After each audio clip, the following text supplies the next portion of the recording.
Brother, sister, can you hear that? Our heartbeat cutting through the ether. Star drifters, can you feel that? One love can make us all believers. A generation of renegades, we don't have to stay alone. So brother, sister, can you see our light guide us home?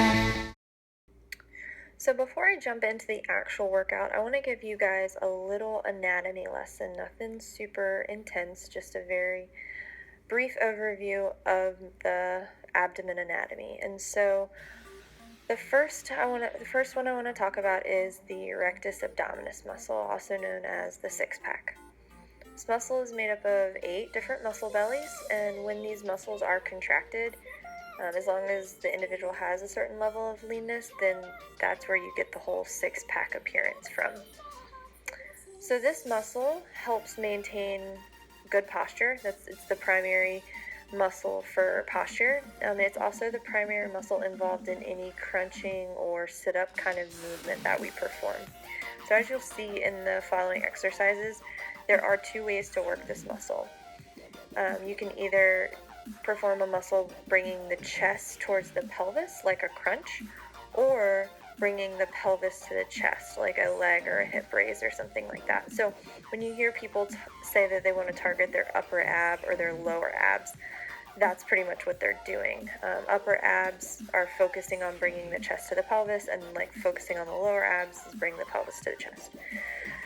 So that's the rectus abdominis. It's your main muscle group, the most obvious one that most people know. And so next up are the internal and the external obliques. These are actually your largest abdominal muscles and are what allow our bodies to perform any kind of twisting motion.